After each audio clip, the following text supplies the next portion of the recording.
Boa noite, senhores. Toma teu assento aí.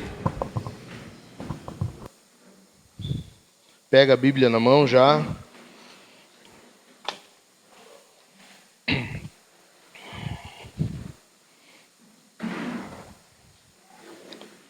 Todos bem? Todos estão bem?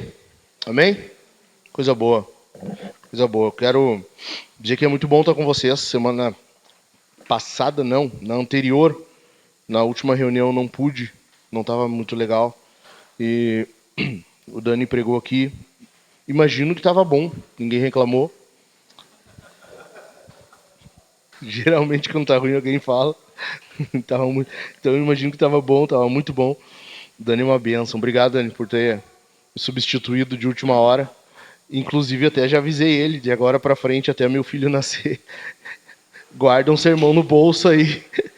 Tanto para os homens quanto no culto. Vamos ver como é que vai ser. Cara, se nascer ali de segunda a quinta, tranquilo, venho no culto aí, prego. Agora, vai que seja um sábado de madrugada, né? Teve uma vez na Vintage, foi quando a Bebel nasceu, a filha do Jack, a primeira. Tô eu dormindo, aquele sono de beleza. Do nada o Jack, Michael, tem um sermão pronto aí. Eu, como assim? Não, tem um sermão pronto ou não? Deu, cara, não. Não, eu é que tô indo pro hospital levando a Thalita, minha filha vai nascer. E era no sábado de madrugada. Não volto a tempo. Bom, já vou precaver, vamos avisar, né? Ó, prepara, deixa um no bolso aí. Vamos ver como é que vai ser. Então, caras, nós estamos numa série, O Homem da Casa. E a gente está tratando alguns temas assim que são... Na verdade, alguns a gente já visitou algumas vezes a gente já falou rapidamente sobre alguma dessas coisas que estamos vendo e veremos. E hoje nós estamos no terceiro sermão. Nós vimos no primeiro sermão que não tem para onde fugir, lembram? Deus estabeleceu, quando criou as coisas, Deus estabeleceu que a responsabilidade da liderança é do homem. Ou seja, não tem para onde escapar. Tu pode liderar mal, tu pode dar mau exemplo, tu pode fazer muita coisa, mas tu não tem a opção de não liderar. Essa responsabilidade é tua e Deus vai te cobrar por isso. E quando eu falo liderar, de novo, vamos só relembrando, não é tu liderar uma casa, uma família, não, começa tu liderando ti mesmo. O homem primeiro ele tem que liderar a si, tu tem que dominar a si mesmo. Quando Deus estabelece o jardim, Deus coloca o homem no jardim e Deus diz que ele deveria dominar sobre o jardim, óbvio que aquele dominar o jardim, dominar a criação, envolve ele mesmo, porque ele faz parte da criação. É meio que lógico isso, né? Só que é uma coisa tão óbvia que precisa ser repetida. Então, tu quer liderar bem, tu tem que começar liderando a ti mesmo. E a gente viu que isso não é opcional. Na outra vez, no segundo sermão da série, nós falamos sobre a liderança amorosa. Nós lemos Efésios 5:28, lembram? Estão lembrados disso ou não? Que o homem deve amar liderar a sua casa, amar a sua esposa como o quê? Não. A si mesmo, como ama o seu próprio corpo. Efésios 5:28. Hoje nós vamos ver esse texto aí, Efésios 5:25. Mas nós vimos da outra vez que a Bíblia estabelece alguns padrões. Então, tu não é chamado a uma responsabilidade e Deus te larga assim, ó, tá, te vira. Não. Deus define como deve ser. Deus demonstra como deve ser. E nós vimos que o padrão inicial para o homem amar a sua família é amar o próprio corpo. Cara, se tu não lidera bem tua casa, se tu não ama bem a tua esposa, provavelmente tu não tem domínio, tu não tem amor por ti, pelo teu corpo, pela tua saúde. Então, tem coisas que nós temos que aprender a fazer. E hoje nós vamos para o texto talvez mais batido, que é da liderança do homem na casa, o amor, a relação do homem com a mulher, que é Efésios 5:25. Então, abre aí, Efésios 5:25, e não é porque tu sabe de cor que a gente não precisa ler.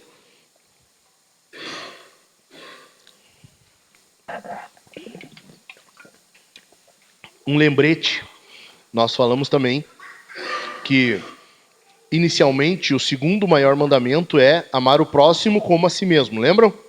Quem é o próximo mais próximo? É a tua mulher, cara. É quem está na casa contigo. teus filhos. Em primeiro lugar, tua esposa, que é uma carne contigo, teus filhos, e aí a coisa vai se expandindo. Mas, inicialmente, a tua mulher é o próximo, mais próximo que tu tem na tua vida. Ou seja, se tu quer cumprir o segundo mandamento, e tu é chamado para isso, então tu tem que amá-la como tu ama a ti mesmo. Efésios 5:28, ele é somente um reflexo disso. Vamos lá, Efésios 5:25? Acharam aí? Acharam ou não? Ah, coisa boa. Maridos, que cada um de vocês ame a sua esposa, como também Cristo amou a igreja. Ó, como também é um parâmetro, é um padrão, ok? Deus está estabelecendo, Paulo, inspirado pelo Espírito Santo, está estabelecendo um padrão aqui. O padrão é o quê? Cada um de vocês ame a sua esposa, como também Cristo amou a igreja e se entregou por ela. Ou seja, a gente está vendo aqui uma expansão do segundo maior mandamento, que é amar o próximo como a si mesmo, é tu amar a pessoa que está na tua frente. É a pessoa a quem tu fez os teus votos. É a pessoa que divide a vida contigo. Tu tem que amar ela de um jeito específico, de um jeito predeterminado, que é como Cristo amou a igreja e a si mesmo se entregou. Ou seja, tu está sendo chamado a amar até a última consequência. Isso aqui parece uma frasezinha de encontro de casais, né? Com flores nas mesas. Tu é chamado a amar até a última consequência. Nossa, o cara já bota a mão no peito. Oh. Cara, isso aqui é fato. O que é até a última consequência? É a morte. Jesus foi até a morte ou não? Esse é o padrão. Tu é chamado a isso. Tem um autor que eu gosto demais, é o autor do Disciplinas do Homem Cristão. Ele diz assim, que o homem quando casa, ele é chamado à morte. Ele está explicando o casamento e dizendo que tu tem que amar tua esposa como Cristo amou a igreja. Então, quando tu casa, tu é chamado à morte. Ou seja, nós temos aqui dois exemplos. Tu tem que amar como a teu próprio corpo e tu tem que amar como Cristo amou. Então, esse é o padrão para o homem. Ok? Amém? Então, vamos lá. O padrão, e esse aqui é o único ponto do sermão, é amar como Cristo. Esse aqui é o único ponto. Só tem um. Tu tem que amar na tua casa como Cristo. É o único ponto do sermão e tu tem que gravar bem isso aqui. Por quê? Porque Paulo está explicando sobre esse amor cristão do marido pela esposa e ele vai colocar alguns pontos bem definidos. E para nós isso é muito importante hoje, porque a nossa época é marcada por um amor falso, um amor fake. Então, tu olha um filme, tu vai ver uma série, o amor é o quê? É um sentimento. Né? Ah, eu não amo mais ele, eu não amo mais ela, o amor acabou. Como assim o amor acabou? O amor não é um sentimento, tu entendeu errado. A cultura pregou um sermão para ti e tu acreditou, tu aceitou. Na hora do apelo, tu foi lá na frente e aceitou esse sermão. E tu te converteu a essa mentira. A mentira de que o amor é um sentimento, é uma palpitação que tu tem no teu coraçãozinho. E enquanto tu tem essa palpitação, tu olha para essa mulher e tu sente algo por ela, tu ama. Quando aquilo ali esfria, tu não ama mais. Então, foi bom enquanto durou. Afinal de contas, não existe mais amor. Mentira. Mentira do diabo. Paulo está estabelecendo isso aqui. Se tu reparou, tu vai ver que ele está falando sobre algo que é prático. O amor envolve sentimento. Não é agora que... Não, veja bem, eu sou um cara que não sou sentimental. Não, cara, como assim? Vai olhar um jogo do Grêmio para ver se não é sentimental. Cara, é muito sentimental. Nós fomos alguns domingos atrás ver o Grêmio e Remo, né? Era o Remo. Na volta, eu tive que chegar e confessando o pecado para minha esposa e as minhas filhas. Eu reuni minha família e disse, gente, olha só, eu tenho que confessar um pecado. Eu falei muito palavrão no jogo. Eu chamei a juíza, era uma juíza. Cara, juíza. Os direitos iguais estão matando o mundo. Enfim. Eu chamei a juíza a minha filha, cruzes, papai, o que tu fez? Deu minha filha, que tu não estava lá, tu não viu o que aconteceu. Foi justificado, entendeu? Chamar ela daquilo que eu chamei na hora. Então, cara, não tem como tu olhar uma partida de futebol e tu ficar inerte. Se para uma bosta de uma partida de futebol o cara se emociona, vem aflora aquele sentimento, quanto mais em casa. Então o amor, ele envolve sentimentos sim, ok? Tu tem que demonstrar afeto em casa. Tu tem que prover carinho, afeto na tua casa. Mas não para por aí. O amor bíblico, ele é um amor prático. Esse amor que tu tem, que envolve os teus afetos, ele vai refletir nas tuas atitudes. Paulo está estabelecendo isso aqui. Ele vai tirar o foco do sentimento, sabe? Daquela coisinha romântica, e ele coloca basicamente na entrega.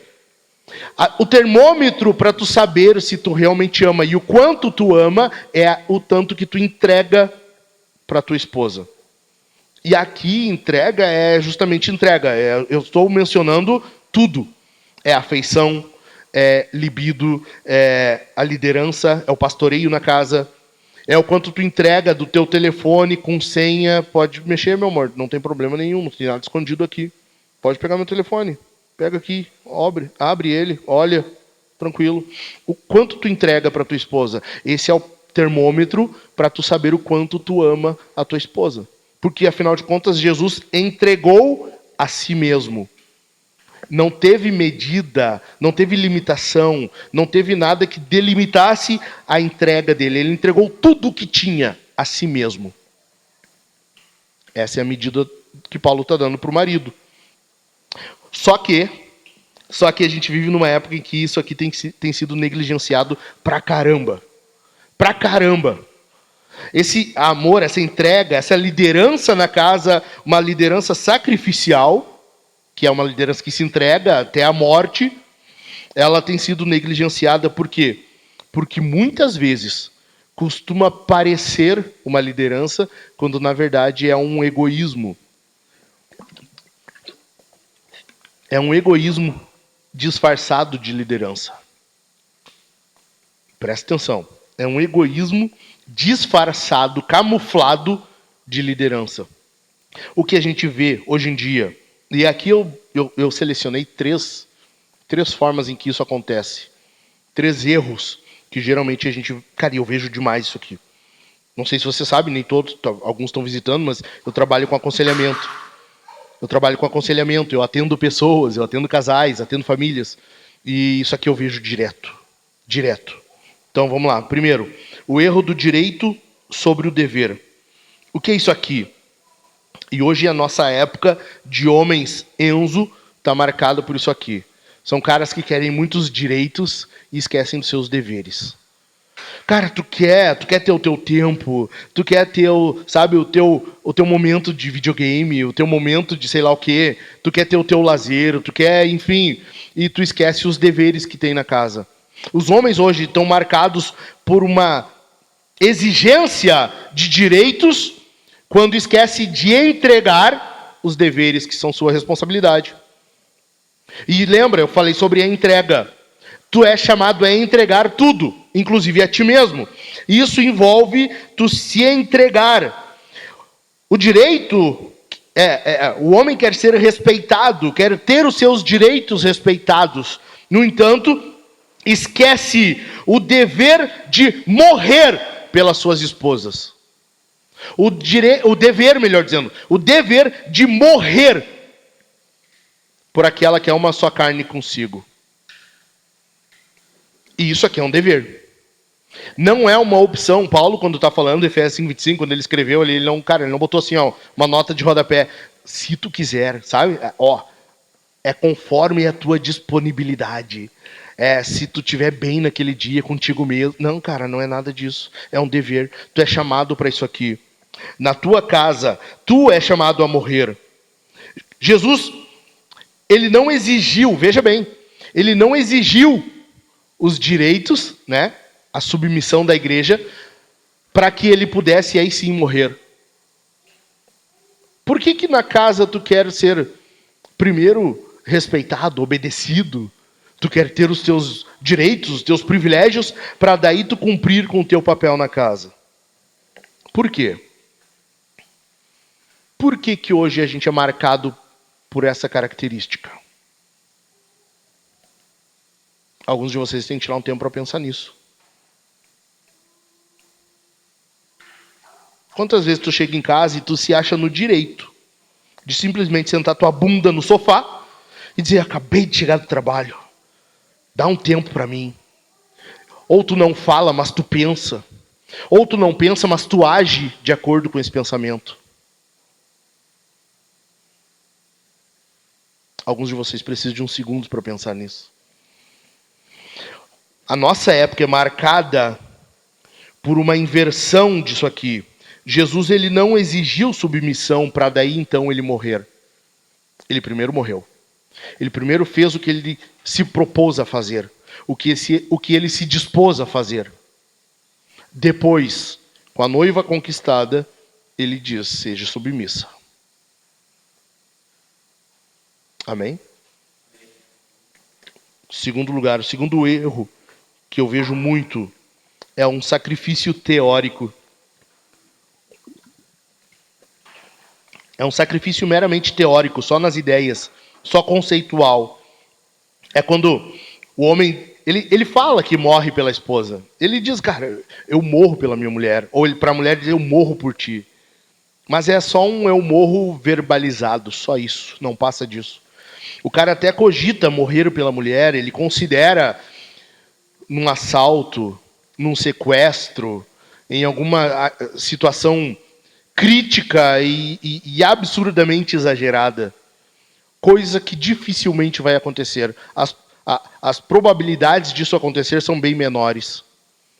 Mas tu fala isso, nós falamos isso, ou seja, nessas situações raras, no incêndio, tu entra na tua casa para resgatar a tua família, tu morre pela tua esposa. É tudo muito bonito na teoria, mas na prática como é que funciona? Porque, afinal de contas, quando Jesus vem e ele morre pela igreja, antes de morrer, e nós falamos isso no credo, nós confessamos, ele padeceu sob Pôncio Pilatos. É ou não é o que nós confessamos? É ou não é? Tá, e quando envolve sofrimento, quando envolve tu ralar mesmo pela tua casa, pela tua esposa, por que tu acha ruim? Por que tu murmura, tu reclama? Ou então, talvez tu não fala, porque tu não quer discutir, mas tu pensa, aqui dentro tá cheio de amargura. Tu fala que morre, mas tu não morre quando envolve tu levantar da cama, tu abrir mão do teu sono, porque o bebê tá chorando.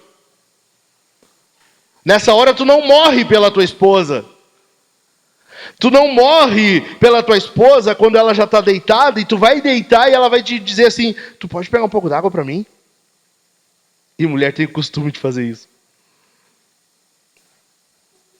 Nessa hora tu não morre pela tua esposa. Tu não morre pela tua esposa quando tu tá com um pouco de tempo livre e ela quer fazer alguma coisa e tu só quer ficar sentado no sofá olhando futebol. Nessa hora não dá para morrer pela esposa. Com o controle na mão, tu não morre pela tua esposa.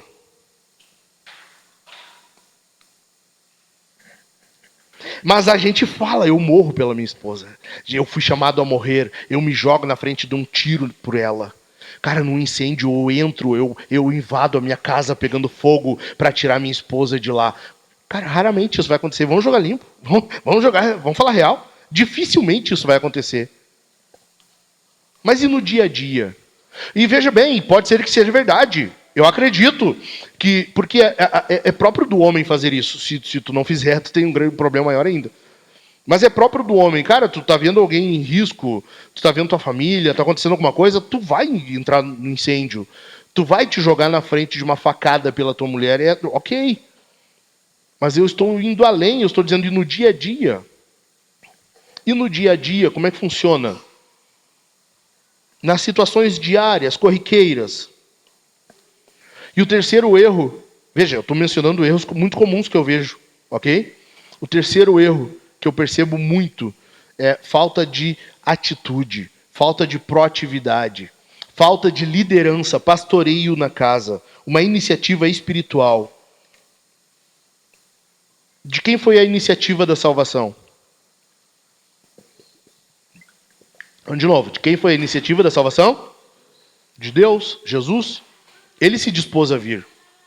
Não havia uma igreja clamando, ora vem, Senhor Jesus. Não havia nada disso. Tava todo mundo aqui, ó, a passos largos pro inferno, sabe? Tipo aquelas historinhas infantil. Pela estrada fora eu vou... E tu tava cantando e indo pro inferno, assim. Ah, vamos jogar lá no fogo. Era assim que tava a tua vida, cara. Tu tava indo pro inferno. Eu tava indo pro inferno. Graças ao Senhor Jesus, que resolveu sair da eternidade, abrir mão dos privilégios de divindade e vir padecer e morrer por nós. Iniciativa dele. Agora, tu é chamado a agir como ele. Foi ou não foi o que nós vimos em Efésios 5:25? Sim ou não? Por que não tem iniciativa na casa? O que falta acontecer? Falta estar indo, de fato, para o precipício, tu perdendo teu casamento, tua família, para daí tu tomar uma iniciativa? O que falta para ti? Falta a tua esposa dizer para ti, eu não aguento mais. É isso que falta? Falta tu estar afundado na pornografia? É isso? Tu tá com a mão calejada de tanto bater punheta? É isso que falta? Cara, e alguns... Nossa, cara, é isso. É homens casados que preferem transar com a própria mão do que com a esposa dentro de casa. Eu estou dizendo de fatos que estão acontecendo hoje em dia. E muito provavelmente eu estou falando de alguns de vocês.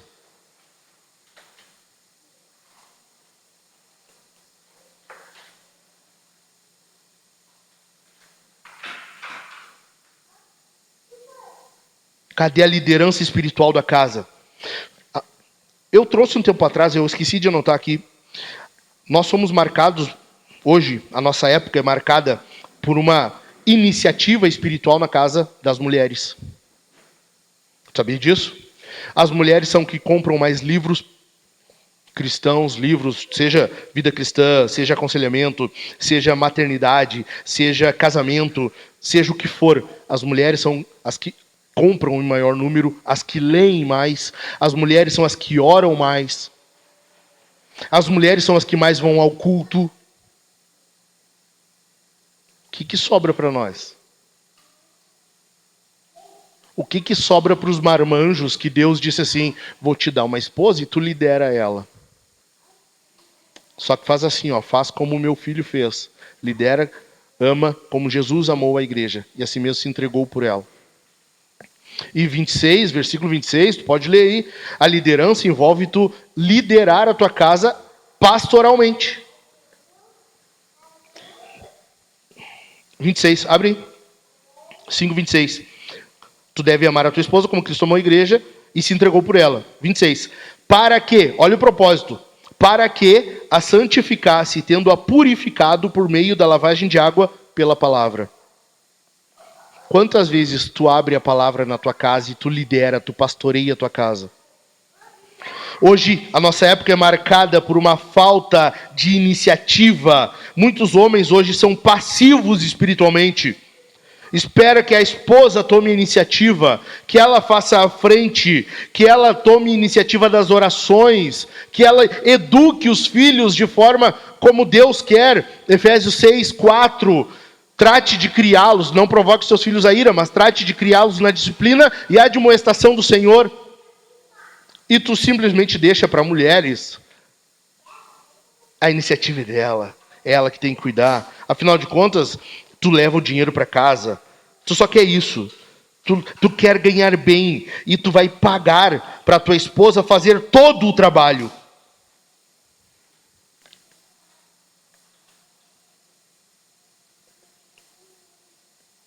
Veja, amar como Cristo amou significa que a liderança do homem não é um privilégio de comandar. Nossa, agora tu casou, tu tem a liderança da tua casa, ou tu é solteiro, tu lidera sozinho aquela bagaça ali. Isso não é um privilégio, é um dever, uma responsabilidade. Deus vai te cobrar por isso. Deus vai te cobrar por isso. Deus vai te cobrar por isso. E o fato de eu estar mencionando isso devia fazer tu tremer. Porque vai ter um dia em que Deus vai fazer como fez com Adão no jardim. Ele vai te chamar pelo nome e vai querer que tu preste contas da tua casa, da tua família. Cara, eu estremeço ao lembrar disso. Não é um privilégio de comando, é um privilégio de sacrifício. Entregar a si mesmo.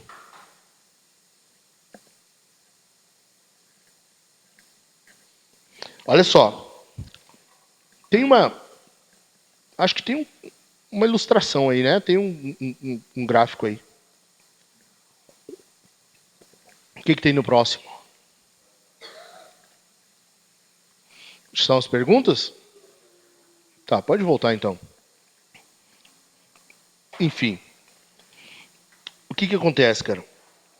Era para ter ali três atitudes de quem vai liderar sacrificialmente.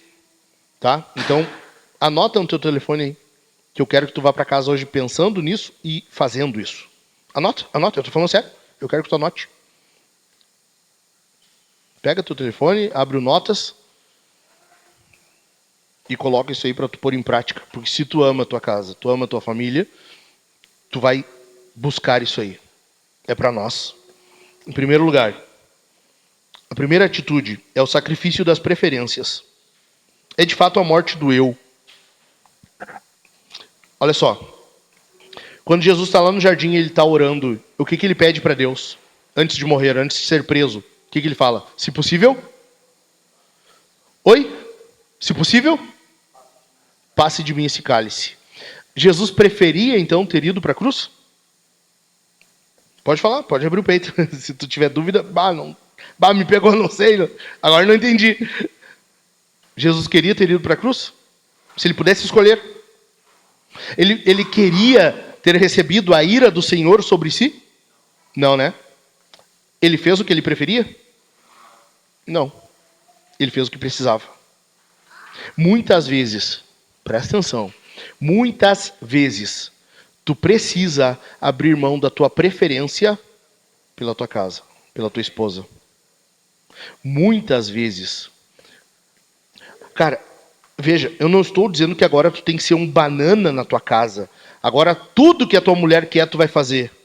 Agora tu vai... Sabe, o cara não tem mais vontade, ele é um zumbi na casa. A mulher pede o cartão, tá aqui. A mulher quer tal coisa, tá, faz. A mulher quer... Tudo que ela quer, ela faz. Não, não é isso. Não é isso. Não é isso. Agora, naquilo que envolve santificação dela, naquilo que envolve benefício do casamento, naquilo que envolve crescimento da família, naquilo que envolve benefício espiritual, tu abre mão das tuas preferências.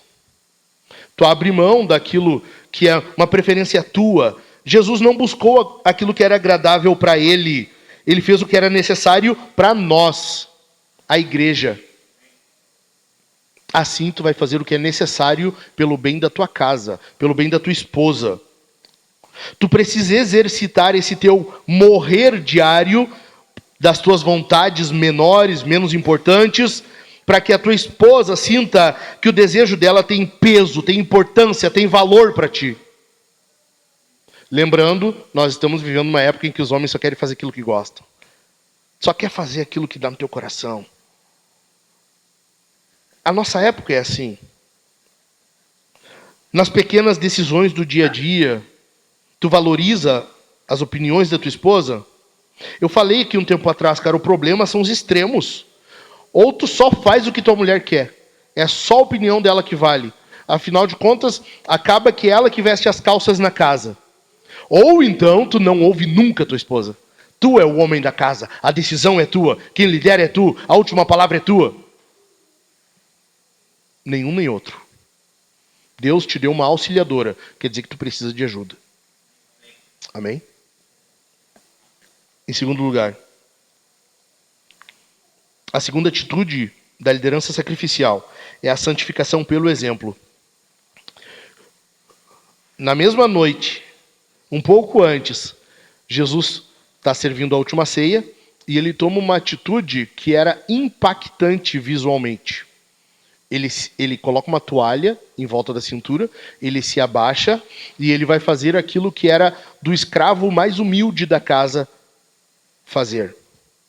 Ele vai lavar os pés dos discípulos. Aquela função ali, aquilo ali, quem fazia era o menor dos servos na casa. Era o mais humilde dos escravos que vinha e lavava os pés. Jesus se abaixa e ele faz isso, e ele está demonstrando, e ele está dizendo, vocês devem fazer assim. Quem quiser ser o primeiro, sirva o outro. Na tua casa, tu serve.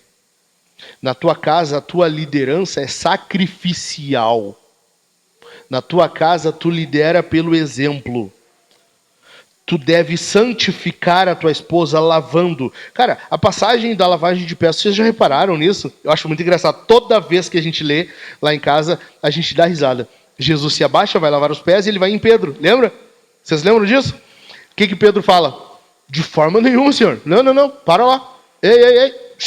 Eu não. O que é isso? Mas que barbaridade, tia. Eu imagino Pedro assim, roncando. Mas o que é isso, tia? De forma nenhuma, senhor. Mas que bah. O que Jesus fala para ele? Se eu não te lavar os pés, tu não tem parte comigo. O que Pedro responde? Senhor, me dá um banho então. Então lava minha cabeça, lava as mãos, lava os pés, lava tudo. Por quê? Jesus está explicando, ele está dizendo assim, ó, cara, quem está limpo não precisa tomar banho, basta lavar os pés. Por quê? Veja bem, na época não tinha chuveiro, tá? Essa é uma explicação, acho que é necessário. Não havia chuveiro. Tu não tinha duchas Corona lá na época. Então, a pessoa ela se banhava poucas vezes. Entendeu? Nós que temos o hábito de tomar banho todo dia no Brasil. Até hoje, alguns países não tomam banho todo dia. Por que tu acha que os perfumes franceses são bons? Enfim, papo para outro café. O que a pessoa fazia? Tomava banho, se vestia. No entanto, não tinha tênis. Né? As pessoas não andavam de tênis, não tinham botas. Era sandália. Os pés ficavam empoeirados. Quando tu chegava numa casa, era comum o dono da casa chamar o servo e dizer, lava os pés. E a pessoa tinha os seus pés lavados. Ela estava limpa, mas os pés estavam lavados. Jesus está fazendo uma ilustração, presta atenção. Jesus está ilustrando a lavagem que nós recebemos nele. Ele está dizendo assim, nós já fomos lavados. Tu já teve a tua lavagem de pecados em Cristo. O que é o lavar os pés? É a oração do Pai Nosso, cara. Senhor, perdoa as nossas dívidas, assim como nós perdoamos os nossos devedores. Pai nosso, perdoa as nossas dívidas. Ali quem está pedindo perdão é um filho, é quem já é filho. Não é o perdão de salvação, é o perdão de um filho que desobedeceu. Tu fez o que teu pai não queria. Pai, perdão. O que Jesus está ilustrando ali é isso. Tu já teve a tua lavagem, tu já está limpo, mas é necessário lavar os pés. Por causa disso, ele vai dar exemplo. Ele vai dar um exemplo agora. Ele se abaixa e ele lava os pés dos discípulos. E ele está dizendo, isso aqui é liderar. Quer ser o primeiro? Me imita, faz igual. Na tua casa, tu tem que ser o primeiro a se abaixar. E eu não estou dizendo baixar a cabeça para tua mulher, tudo que ela falar. De novo, eu acho que é bom repetir. Não é isso. Tu tem que ser o primeiro a se abaixar em humildade. Tu demonstra humildade. Tu dá exemplo de humildade. Tu é o primeiro a pedir perdão se ela demorar. E homem é bicho orgulhoso. Homem é bicho orgulhoso. Ou coisa difícil é tu querer pedir perdão. É ou não é? Ou é só comigo? Agora, junta o orgulho do homem com a enzice de hoje. Não vou pedir perdão. Cruza o bracinho, fica no sofá, emburradinho, até que tua mulher venha, toma a iniciativa e vem falar contigo. Se não, bobear, tu até dorme no sofá. Bem homenzinho, né? Bem machinho. Dorme no sofá, emburradinho. Tu é o primeiro, tu toma a iniciativa. Tu vai até ela, meu amor, do jeito que tu não tem como. Tu me perdoa? Essa situação aqui não deveria ter acontecido, me perdoa. Não deveria ter chegado a isso. Ah, mas quem está errado é ela. Cara, a gente vive hoje num período que os homens vivem colocando desculpinhas. E muitas vezes a culpa é colocada na mulher. Não, mas eu só fiz isso por causa dela. Eu só agi desse jeito, eu só falei assim. E aí é a mulher que leva a culpa.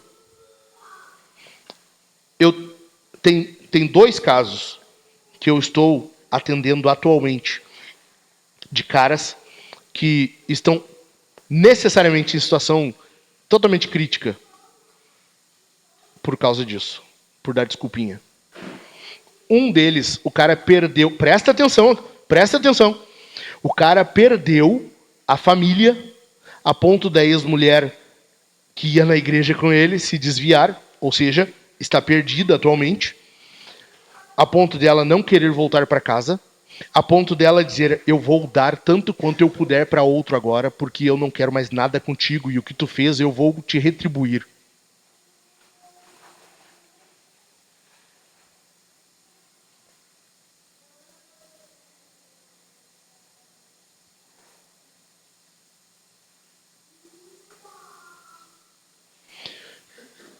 E aqui agora nós temos a tendência, alguns de vocês estão tendo mais ainda a tendência de pensar, não, mas lá em casa não, capaz, não, isso não vai acontecer.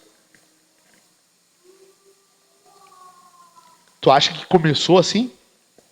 Tu acha que começou com o cara já dentro da igreja, servindo Jesus, com amor pelo Senhor, rodeado de irmãos que têm maturidade? Tu acha que foi assim? Ou tu não acha que começou ele dando ouvidos para um coleguinha de serviço, dando uma risadinha com uma coleguinha de trabalho, um flertezinho aqui e outro ali, falando da roupa da coleguinha, ela brincando com ele, ele se achando, assistindo um videozinho pornô aqui, outro ali, deixando aquilo entrar na mente, achando que a mulher que está em casa não está fazendo sexo como deveria, porque afinal de contas não é assim no vídeo. Ele quer uma mulher que transe igual o que ele está vendo no vídeo, e a mulher dele em casa não faz isso.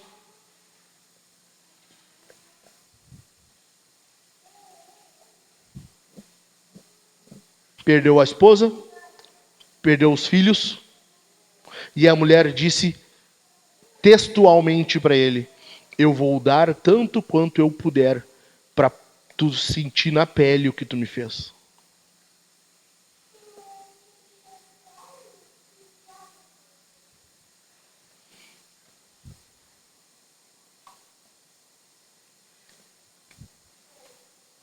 Teu papel não é culpar tua mulher. Adão já fez isso e a gente viu que não deu certo. Adão já fez isso. Ele disse assim, a mulher que o Senhor me deu. Tenta outra coisa. Essa já a gente viu que não dá certo. Amém? Amém mesmo? Em terceiro lugar. Um detalhe só, cara. Com atitudes assim, com essa cultura de homens hoje, é muito comum as mulheres estarem estressadas. A mulher já tem o ciclo menstrual, já dificulta, já tem a TPM, hormonalmente ela já balança mais. Aí tu imagina o cara ainda pesando mais para ela em casa. Imagina ela tendo um marido do lado que ao invés de prover descanso para ela, vai pesar ainda mais. Tudo é culpa dela. Tudo é ela que faz errado. Em terceiro lugar, a terceira atitude de uma liderança sacrificial é assumir a responsabilidade radical. Veja, no jardim, Eva foi a primeira a comer o fruto, foi ou não? Sim ou não? Sim ou não? Ela comeu o fruto primeiro, mas quem Deus chamou? Adão. Quem comeu foi ela. Ela comeu primeiro.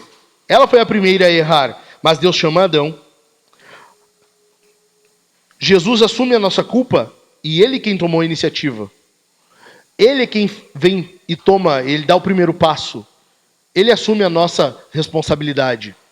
Tu é chamado a essa responsabilidade radical. Tu é o primeiro a resolver a questão em casa. Tu tem que ser o primeiro a pensar numa solução. Tu tem que ser o primeiro a, de novo, pedir perdão. Tu tem que ser o primeiro a buscar uma resolução para o conflito. Deu uma discussão, cara, tu tem que ser o primeiro a dar um fim naquilo ali e solucionar aquilo ali. Tu é o primeiro, se a tua mulher está estressada em casa, e cara, cuidar de filhos estressa. Quanto mais se a mulher trabalha fora. É estressante. Tu tem que ser o primeiro a pensar numa forma de dar um descanso para tua mulher. 2 horas, tá bom para ti? tomar um banho descansadamente. Eu pego as crianças, eu vou dar uma volta com eles, vou ir tomar um sorvete, fazer alguma coisa. Tira teu tempo. Toma um banho descansado, dorme, faz alguma coisa, descansa.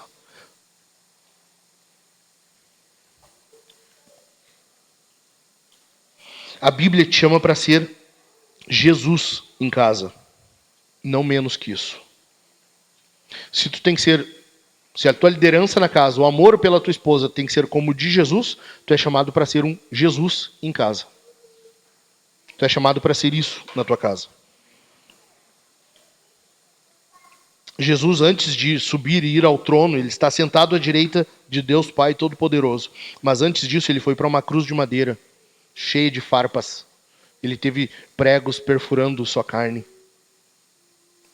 Às vezes, tu já quer ir direto lá no final, nos benefícios, na parte boa, e tu não quer passar o processo doloroso. Tu não quer ter o trabalho árduo de investir na tua esposa, de se dedicar a ela, de ajudar com os filhos. Tu só quer os benefícios. Liderar a tua esposa é estar disposto a sangrar por ela, ao invés de fazê-la sangrar pelas tuas demandas, pelas tuas exigências, pelas tuas preferências. Amém? Eu vou deixar 3 perguntas para vocês conversarem sobre isso um pouco. Depois a gente ora. Primeira pergunta. Como você tem gastado e desgastado a sua vida pela sua esposa? De quais preferências você abre mão ou morre? Segunda pergunta. Como você tem gastado e desgastado a sua vida pela igreja, a esposa, noiva de Jesus? Ou se não tem, por que não tem? Em terceiro lugar, como você acha que Deus vai avaliar a sua liderança pela tua própria vida, pela tua esposa e pela tua família naquele dia? Porque vai ter esse dia. Nós estaremos diante do Senhor e nós teremos de prestar contas. Hoje, analisando tua vida, como tu acha que será? Como que Deus vai avaliar o que tu tem feito? Tá bom? Vamos conversar sobre isso uns minutinhos aí?